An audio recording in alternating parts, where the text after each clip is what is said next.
Assalamualaikum warahmatullahi wabarakatuh. Pemirsa televisi Muhammadiyah dimanapun Anda berada, balik lagi barengan sama Irma di sini. Kita berjumpa di PTV Show, ngobrol sering tapi nggak bikin boring pemirsa. Dan kali ini aku akan ngobrol bersama dengan manusia 500 karakter suara. Nggak kebayang ya rasanya kita tuh paling punya suara 1, 2, marah, terus sama suara senang, satu lagi deh, suara sedih.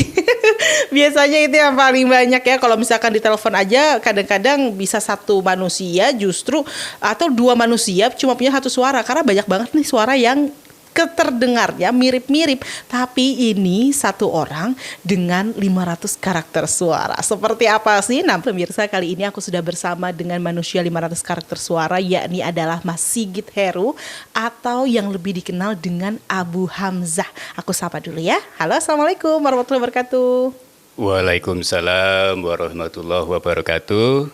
Oke, kok nggak asing ya? Gimana kabarnya Mbak di sore hari yang mendung, romantis seperti ini?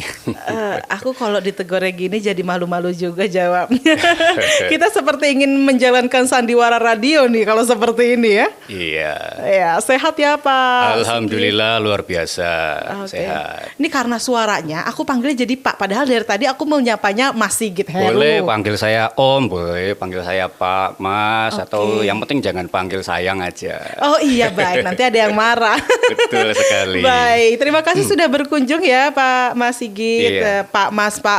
Ini emang agak bingung kalau masalah suara. Kenapa sih manusia 500 karakter suara? Saya khawatir ini bukan suara yang sebenarnya yang sedang ditampilkan. Kurang lebih kalau untuk bicara saya biasa sama orang ya kayak gini suaranya. Lalu, ya ini agak beda dari yang awal nih. Iya. Biasanya di tone seperti ini sih kalau untuk bicara normal. Iya. Oke. Lalu kenapa bisa sampai kemudian orang-orang ya dikenalnya dengan manusia 500 karakter suara? Sebenarnya itu personal branding saya sendiri sih Mbak. Baru terpikirkan untuk membuat tagline seperti itu ya, manusia 500 karakter suara, karena memang sebenarnya itu kan masuknya di wilayah impersonate ya, atau impersonator atau impression atau menirukan suara gitu. Kalau dari si orangnya sendiri, misalkan saya atau mbaknya atau yang lain, untuk bisa mempunyai karakter sendiri sebenarnya nggak bisa sampai 500 sih. Oke. Paling cuman ya 10 atau 15 lah.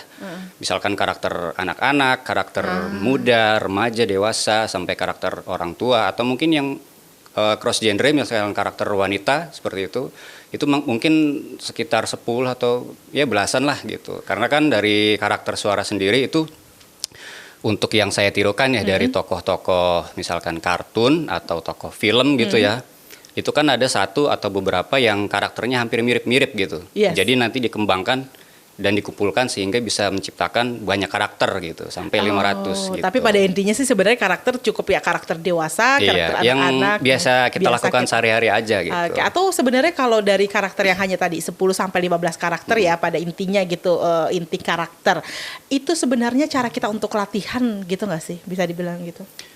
Ya kalau latihan memang perlu latihan ya, kita perlu explore dulu misalkan karakter kakek-kakek gitu ya. Kita dengerin aja contoh yang udah ada gitu, misalkan dari searching di YouTube atau di mana gitu. Nanti kita tinggal samain apa ya istilahnya, frekuensinya gitu, suaranya. Kemudian nanti di situ ada, kalau saya bilangnya efek misalkan batuk atau suara seraknya gitu, atau yang lainnya. Gitu aja sih sebenarnya untuk latihannya. Nah si efek ini yang menambah gitu ya, seperti menambah kesempurnaan dari karakter suara itu sendiri begitu ya. Nah kalau tadi di awal itu menjawab dengan karakter apa tuh? Boleh ditebak nggak? Aku main tebak-tebakan kayak. Nggak apa-apa.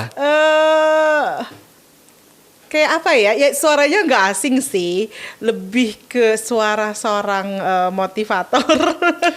Bisa jadi seorang motivator ya, sahabat-sahabatku yang super. Bisa begini ya, mirip. Iya bisa seperti itu. Atau tadi bagaimana ya?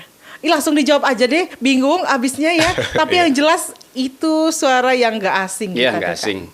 Dari orang yang paling penting di negara kita. I see. Iya. Baik, aku tahu. Itu siapa? Pemirsa, mulailah berdebak-debak ya, Iya, boleh. sejak sekarang. Nanti kalau misalkan tebakannya betul, saya kasih sepeda.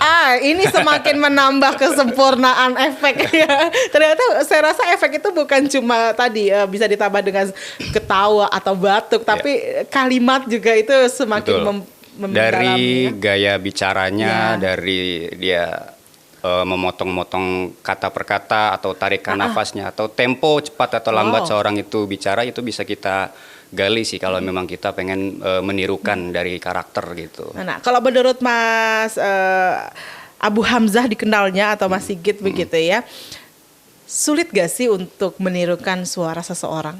Nah, ini yang menarik, Mbak. Jadi untuk bisa sampai tahap kita menirukan itu sebenarnya bisa menjadi mudah asalkan kita punya basic di olah vokal yang kuat gitu. Baik. Jadi contohnya kalau misalkan gimana sih cara ngomong biar tone-nya tuh bulat gitu loh, nggak pecah, stabil gitu, tetap di tone yang sama. Kemudian belajar dari misalkan kalau yang pernah les vokal gitu ya, dari chest voice, mixed voice, head voice dan segala macamnya termasuk efek kayak distortion, kayak grid kayak gitu. Nah, kalau kita udah menguasai basicnya semua itu nanti kesana-sananya gampang gitu untuk menirukan atau impersonate dari si karakter itu gitu. Mana lebih sulit, menirukan atau ya hanya sekedar menjadi sebuah karakter? Sebenarnya sih menciptakan ya, tapi ya kalau kita mungkin udah terbiasa menirukan, mungkin lama-kelamaan dalam menciptakan suatu karakter mungkin nanti agak keseret-seret gitu karakter yang pernah kita dengar gitu. Jadi lebih banyak referensinya gitu. Tapi ya tetap menjadi diri kita sendiri sesuai dengan kebutuhan perannya gitu. Misalkan nanti pengen karakter orang tua, ya mungkin kita pakai aja yang udah pernah kita dengar, kayak misalkan ya kalau menjadi orang tua seperti ini. Nah, itu kan udah ada pernah denger gitu. Ya, jadi tinggal dibawa aja gitu. Kelebihannya segitu dari impersonating gitu. Oke, kayaknya kita harus buka kelas vokal di sini.